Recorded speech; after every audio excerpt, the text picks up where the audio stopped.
Morning everyone, how are you all? Hope you are all safe. Today we are going to study English. Unit number 5 Swimming. आपको पता है ना swimming का मतलब क्या होता है? यस, स्विमिंग का मतलब तो स्विमिंग ही होता है ना? हम सब लोग करते हैं ना, जब गर्मियों की छुट्टी होती है तब हम सब लोग जाते हैं ना स्विमिंग पूल में, फिर वाटर पार्क में। सबको स्विमिंग आती होगी, कोई सीखना चाहता होगा, है ना? लेकिन अगर किसी को आती भी नहीं होगी तो भी वो पानी में तो जाता ही होगा स्विमिंग सीखने के लिए। कोई नदी में जाता होगा, कोई लेक में जाता होगा, है ना? तो हम सबको स्विमिंग बहुत ही पसंद है और आज हम स्विमिंग के बारे में पढ़ेंगे, ठीक है? Activity 1 list some of the indoor and outdoor games that you like to play. Indoor games यानी कि जो हम घर के अंदर खेलते हैं और आउटडोर गेम्स यानी कि जो हम घर के बाहर खेलते हैं।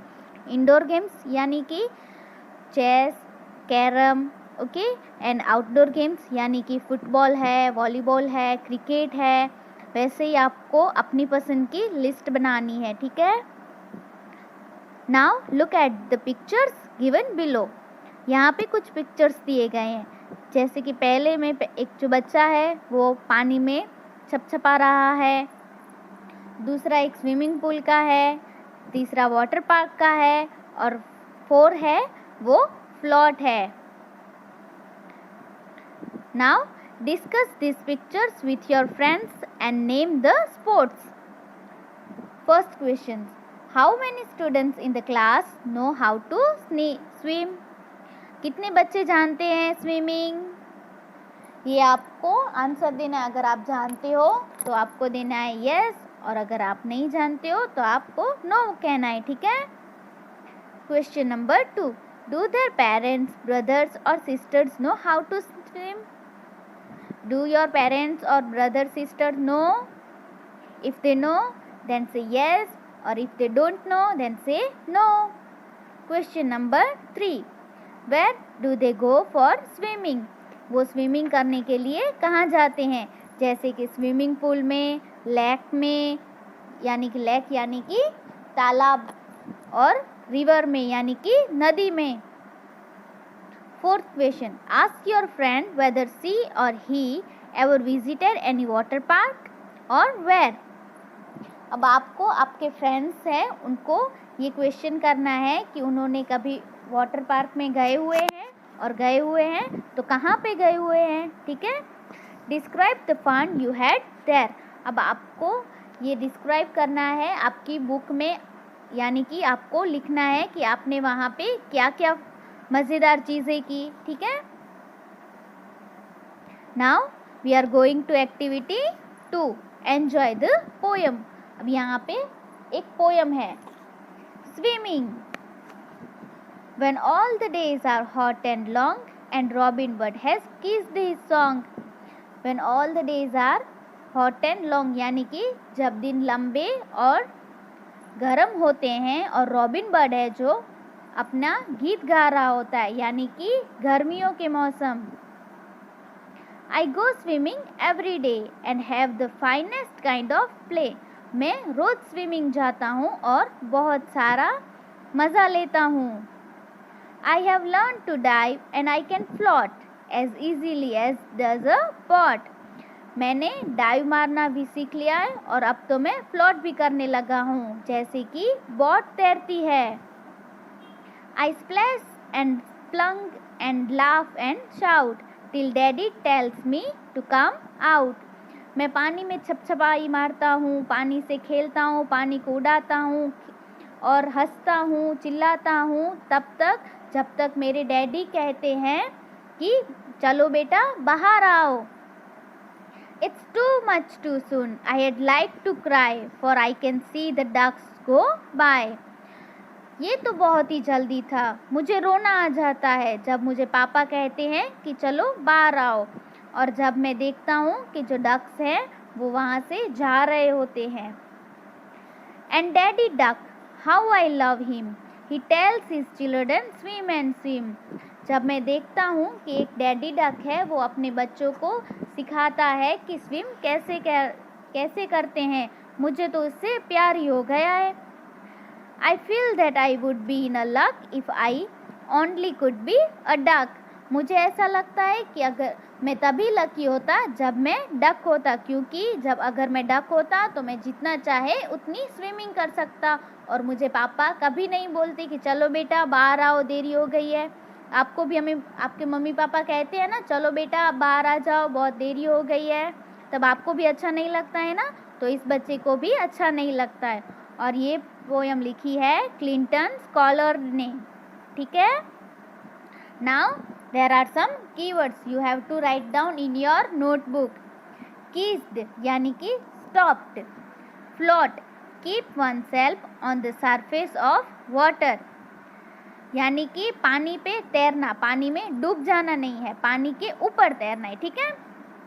Splash make water fly up, cause water to fall on something in scattered drops यानी कि हम अपने हाथों से पानी उड़ाते हैं।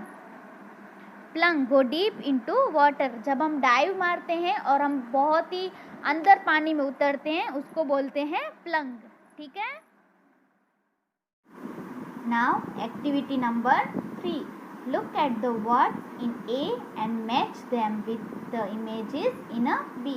यहाँ पे कुछ A टेबल में कुछ वर्ड्स दिए गए हैं और B टेबल में कुछ इमेजेस दिए गए हैं, उसको हमें जॉइंट करना है, ठीक है, उसका मैच करना है।